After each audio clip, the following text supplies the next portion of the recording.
स्वातंत्र्यदिनी म्हणजेच 15 ऑगस्टला मांस विक्रीवर बंदी घालण्यात आली आहे। हा निर्णय आतापर्यंत राज्यात 6 महापालिकांनी जाहीर केला आणि यावरून विरोधकांकडून महायुतीला टार्गेट केलं जात आहे। दरम्यान हा निर्णय महायुतीच्या कार्यकाळातील नसल्याचं स्पष्ट करत भाजपनं आपले हात झटकलेत आणि त्यामुळे मांस विक्री बंदीवरून नव्या वादाला फोडणी मिळाली आहे। त्याविषयीचा हा रिपोर्ट। देवेंद्र फडणवीस यांनी महाराष्ट्राला शाकाहारी राज्य म्हणून घोषित केलंय का? तुम्ही महाराष्ट्राला काय नपुसंक बनवताय का? कोणी काय खावं हे ठरवण्यात काही इंटरेस्ट नाही। आमच्यासमोर खूप प्रश्न आहेत। 15 ऑगस्टला राज्यात मांस विक्री बंद ठेवण्याच्या निर्णयावरून वाद निर्माण झालाय। या निर्णयाआडून भाजप हिंदुत्ववादी अजेंडा राबवत असल्याचा आरोप महाविकास आघाडीकडून होतोय। त्यामुळे आता यावर भाजपकडून स्पष्टीकरण देण्यात आलंय। मांस विक्री बंद ठेवण्याचा निर्णय आजचा नसून 1988 मध्ये तत्कालीन काँग्रेस सरकारनं घेतला होता असा दावा केलाय। 15 ऑगस्ट रोजी कत्तलखाने बंद ठेवण्याचा निर्णय हा महायुती सरकारनं घेतलेला नाही। 12 मे 1988 मध्ये शंकरराव चव्हाण मुख्यमंत्री असताना काँग्रेसनं घेतलेला निर्णय आहे। त्यानंतर महिनाभरातच शरद पवार मुख्यमंत्री झाल्यापासून हा 15 ऑगस्टचा कत्तलखाने बंदचा निर्णय पहिल्यांदा अंमलात आणला गेला। महाविकास आघाडी सरकारमध्येही 15 ऑगस्टला कत्तलखाने बंद ठेवण्यात आले होते। देवेंद्र फडणवीस यांनी महाराष्ट्राला, छत्रपती शिवाजी महाराजांच्या महाराष्ट्राला, मर्द मराठ्यांच्या महाराष्ट्राला शाकाहारी राज्य म्हणून घोषित केलंय का? कुणाच्या दबावाखाली? 15 ऑगस्ट स्वातंत्र्य दिनी महानगरपालिका फतवा काढते आणि त्या दिवशी मांस मच्छी विक्रीवरती बंदी आणते। तुम्ही महाराष्ट्राला काय नपुसंक बनवताय का? मलाही माहित नव्हतं की अशा प्रकारचा निर्णय आहे, पण ज्यावेळी मी बघितलं तर अनेक महानगरपालिकांना मी विचारलं की तुम्ही का असा निर्णय घेतला। त्यावेळेस त्यांनी 88चा GR मला पाठवला आणि त्यांनी हे देखील पाठवलं की दरवर्षी ते अशा प्रकारचा निर्णय घेत आहेत। अगदी उद्धव ठाकरे मुख्यमंत्री होते तेव्हाही त्यांनी घेतलेल्या निर्णयाची प्रत त्यांनी मला पाठवली, जी तुमच्याकडे मी कधीही त्या ठिकाणी देऊन देईल।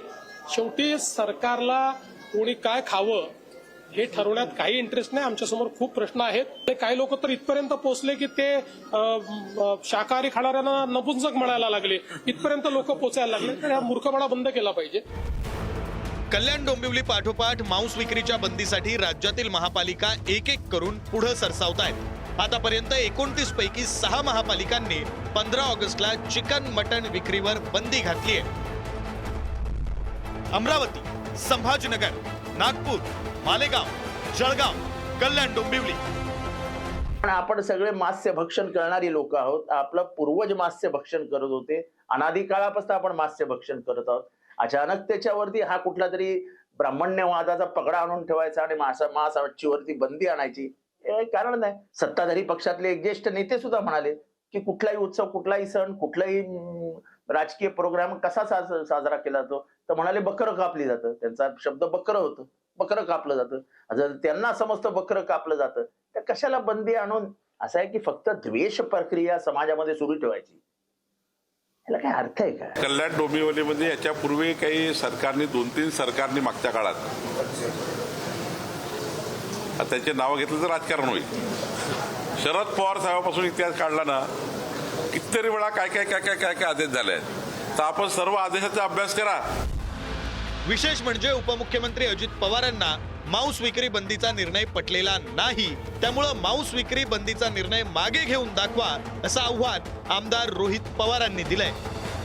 तुम्ही आता महाराष्ट्र दिनाला, 26 जानेवारीला किंवा 15 ऑगस्टला अशी जर बंदी घालायला लागला तर उलट अवघडच आहे। माझं स्वतःचं मत असं आहे की लोकांच्या भावना देखील महत्वाच्या आहेत, परंतु भावनेचा आणि श्रद्धेचा विषय ज्यावेळेस त्यावेळेस त्या विषयाकडे त्या अँगलने बघावं। दादांची भूमिका बरोबर आहे। ज्याला खायचं खाऊ द्या, ज्याला नाही खायचं नका खाऊ द्या, ज्याला शाकाहारी राहायचं राहावा, ज्याला नॉनव्हेज खायचं खावा। आजपर्यंत या जेवणाच्या नाहीतर खाण्यावरनं राजकारण करणं हे कधीच योग्य या महाराष्ट्रामध्ये ठरवलं गेलं नाही। ते संविधानाच्या विरोधात सुद्धा आहे। फक्त दादांनी मीडियासाठी स्टेटमेंट दिलं का तुम्ही आता पदावर आहात, तुम्ही एक मंत्री आहात, प्रशासन तुमचं ऐकतंय, मग त्या पदाचा योग्य वापर करून तुम्ही जे म्हणताय ते करून दाखवा। आता ते दाखवण्याची जी मुभा आहे या सरकारमध्ये दादांना आहे का हे मात्र बघावं लागेल। उपमुख्यमंत्री अजित पवारांपाठोपाठ शिंदेच्या शिवसेनेनं सुद्धा मांसाहार बंदीवर आक्षेप घेतलाय. सरकारनं 5 स्टार हॉटेल, मॉलमध्येही मांसाहार विक्री बंद ठेवावी अशी मागणी आमदार कृपाल तुमानेंनी केली आहे. तुम्ही छोट्या दुकानदारावरती कत्तलखाने बंद ठेवता महानगरपालिकेच्या ठिकाणी वगैरे, पण मोठ्या ठिकाणी जे एक्सपोर्टर आहे त्या लोकांवरती सुद्धा कारवाई व्हायला पाहिजे. नियम सर्वांसाठी सारखे असायला पाहिजे. फक्त छोट्या दुकानदारावरती कारवाई करतात आणि मोठ्यांना सोडून देतात. ह्या पद्धतीचा निर्णय शासनाने करू नये, कारवाई सर्वांवरती करावी. खरं तर कुणी काय खावं काय खाऊ नये हा प्रत्येकाचा वैयक्तिक प्रश्न आहे. स्वातंत्र्य दिनी मांस विक्री बंदीचा निर्णय घेतला नसता तर कदाचित कुणी काही आक्षेप घेतला नसता. त्यामुळे मांस विक्री बंदीच्या निर्णयाआडून काही नवं राजकारण शिजतंय का हा मुद्दा उपस्थित होतोय.